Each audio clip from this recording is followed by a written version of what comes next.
So hi hello everyone, welcome back to another एक solid video में। इस video हम बात करेंगे के इंडस्ट्री के बारे में।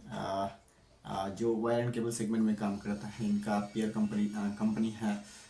पीयर्स कंपनी है Polycab, Havells, dynamic cables, RR cables. So market leading as of now base सबसे बड़ा है इनका Polycab, but already we have told आगे वीडियो में हम पॉलीकेब के बारे में डिस्कस कर चुके हैं। अभी इस वीडियो में हम केआई इंडस्ट्री के बारे में बात करेंगे संक्षेप में, ब्रीफली।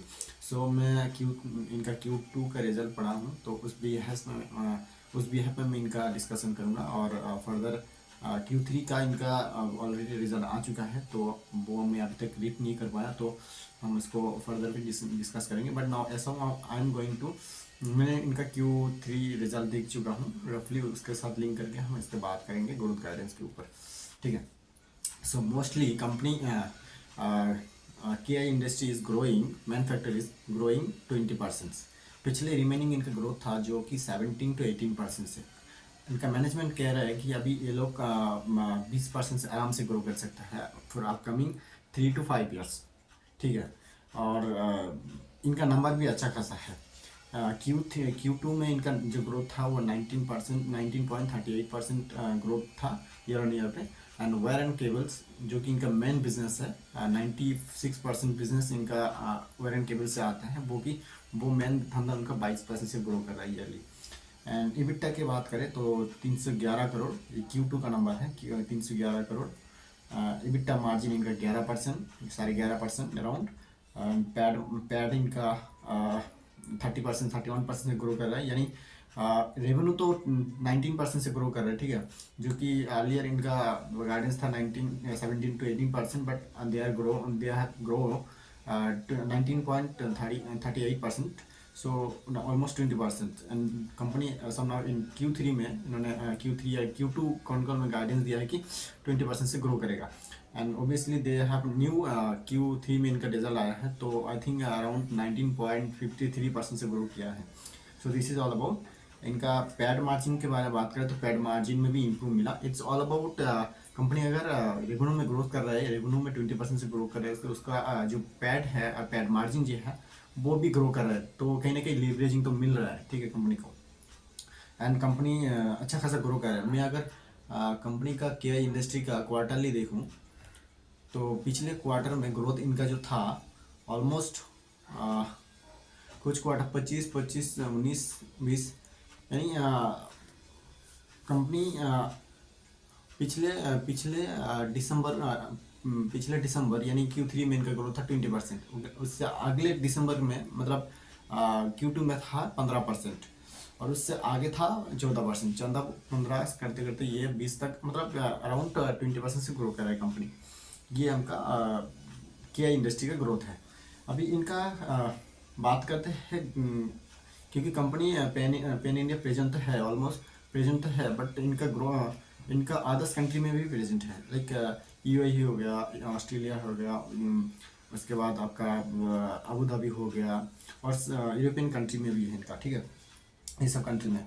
तो एक्सपोर्ट के बारे में बात करते हैं, एक्सपोर्ट में इनका ग्रोथ है 96%, यानी एक्सपोर्ट में अदर्स कंट्री में भी ग्रोथ इनका, मैंने एक्सपोर्ट के मामले में भी कंपनी ग्रो कर रहा है, 96% से ग्रो कर रहा है, जो कि 472 करोड़ इनका लेटेस्ट Q2 FY26 का नंबर है।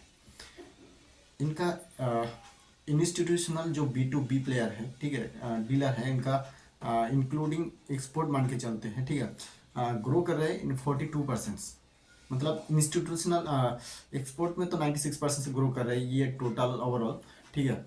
बट इंस्टीट्यूशनल जो कि B2B सेगमेंट में आता है, इंस्टीट्यूशनल सेल्स, वो ग्रो कर रहा है 42% से, जो कि पिछले सेम क्वार्टर में Q2 FY24 में 5 में FY25 में इनका ग्रोथ था 39%, जो कि Q2 FY26 में इनका ग्रोथ हुआ 42%। सो इंस्टीट्यूशनल B2B इनका 42% से ग्रो कर रहा है।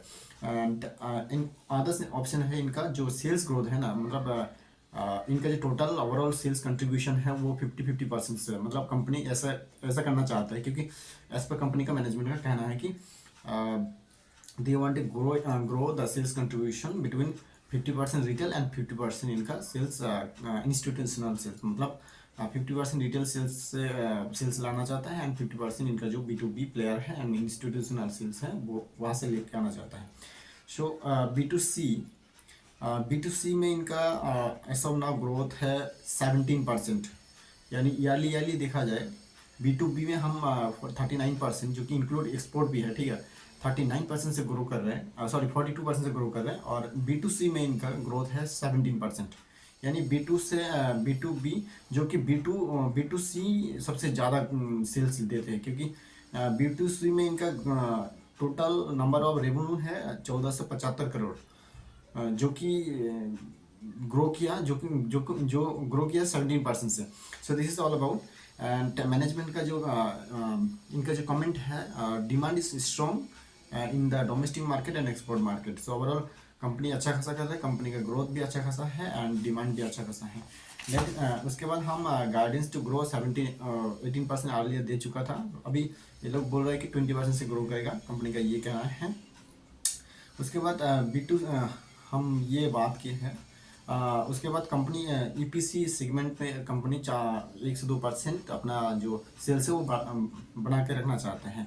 सो ऑल अबाउट हम इस कंपनी को ट्रैक कर रहे हैं। एज ऑफ नाउ क्या industry is growing sufficiently, but ये भी देखना है कि जब मार्केट लीडर कंपनी पॉलीकैब, ठीक है, मार्केट लीडिंग कंपनी, उन्होंने 1 लाख, उनका बेस भी बहुत बड़ा है, 1 लाख करोड़ है, तो वहाँ पे वो 46% से ग्रो कर रहे हैं। तो यहाँ पे हम किया इंडस्ट्री का अगर देखें तो वहाँ पे किया इंडस्ट्री 20% से ग्रो कर रहा है। सो कहीं ना कहीं पेयर में कंपेरिजन करें तो यहाँ पे 20% इज उतना तो बड़ा खास नहीं है, बट ये भी देखना होता है कि इनका प्रॉफिटेबिलिटी मार्जिन, क्योंकि इनका बेस छोटा है तो ये ग्रो कर रहा है, तो इन फ्यूचर इसमें ज़्यादा अपॉर्चुनिटी नज़र आता है।